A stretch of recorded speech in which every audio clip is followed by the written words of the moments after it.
বিদেশ বাড়ি কিন্তু অনেক কষ্টের বাড়ি, তারপরে যদি ভালো কাজ হয় তাহলে অনেক শান্তি পাওয়া যায়। আসসালামু আলাইকুম সবাইকে, পবিত্র মাহে রমজানের শুভেচ্ছা।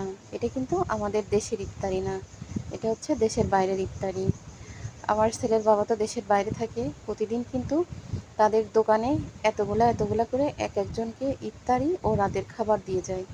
তো একটা মানুষের পক্ষে কিন্তু এতগুলো খাবার খাওয়া কখনোই সম্ভব না। আসলে আমাদের দেশে মানুষ খাওয়ার অভাবে রাস্তায় বসে থাকতেছে, আর ওইখানে খাওয়ার মানুষের অভাব নেই, ডাস্টবিন ভরে যাচ্ছে। এর থেকে হয়তো অল্প অল্প করে কিছু কিছু খাবে, আর সবগুলা কিন্তু ফেলে দেয়, প্রতিদিনই ফেলে দেয়। আর এগুলো হচ্ছে আমাদের ইফতারি। আসলে রুজি যেখানে থাকে পা দিয়ে হেঁটে কিন্তু সেখানে চলে যেতে হয়। বাসায় ইফতারি গোছগাছ করতেছি, রান্না বান্না করব, হুট করে যে কোনো এক দরকারে ছোট বোনের বাসায় যেতে হয়েছে। ওরাও জানে না যে আমরা যাব, ওদের জন্য যা গোছাইছে ওদেরটা দিয়েই আমরা মা ছেলে মিলে ইফতারি করে রাতে সেই কাজ সেরে ওইখান থেকে একটু মার্কেটে কাজ ছিল করে তারপরে হচ্ছে বাসায় চলে আসতে আসতে রাত 11টা বাজে। 11টার পরে এসে রান্না করলাম সজনা দিয়ে, শোল মাছ দিয়ে। আসলে শোল মাছ কিন্তু খেতে হবে অনেক দিন, যেহেতু আগে ফ্রিজে শোল মাছ ছিল, আবারও কিন্তু 3 কেজি কিনা হয়েছে।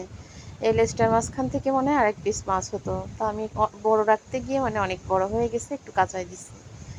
মশলাটা সুন্দর করে কষায় কিন্তু মাছ উঠে রেখে সজনা দিয়ে দেব। আর হচ্ছে মালঞ্চ শাক, আর হচ্ছে ছেঁচি শাক। আমাদের খুলনার আঞ্চলিক ভাষায় কি বলে জানি না, কিন্তু মালঞ্চ শাক ছেঁচি শাক বলে। শাক ভাজি করব সজনা দিয়ে, শোল মাছটা রান্না করব। ওইখান থেকে এসে রান্না বসাই দিচ্ছি, হয়ে যাবে তাড়াতাড়ি। আসলে ভিডিওটা কিন্তু কালকে সময়ের অভাবে ভয়েস করা হয়নি, এজন্য ভিডিওটা আপলোডও দেওয়া হয়নি। তো রুজিতে যার যেখানে থাকে সেখানে কিন্তু পা দিয়ে হেঁটে চলে যেতে হয়। বাসায় ইফতারি করব, বেসন গলাইছি, বেগুনি কাটেছি, সব কিছু রেডি করেই হুট করে চলে যেতে হয়েছে একটা দরকারে।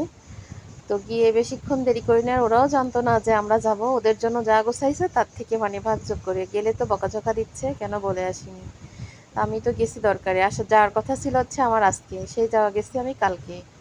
ও আজকের জন্য গোছগাছ করতেছে, কিন্তু কালকে যে যাব এটা ও জানে না, আমিও জানি না, হুট করে আসলে চলে যেতে হয়েছে।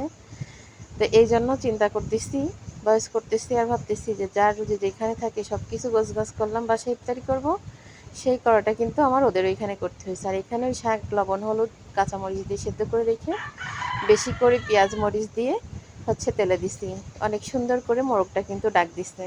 মোরগটা কিন্তু আমাদের বাসার না, বাইরের মোরগ আমাদের বাসায় আসে। আসলে রোজা মুখে এইভাবে যদি শাক ভাজি করে খাওয়া হয়, আমার কাছে মনে হয় আর কোনো তরি তরকারি কোনো কিছুই লাগে না, যদি এইভাবে তেল তেল করে বেশি করে পেঁয়াজ রসুন দিয়ে শাক ভাজি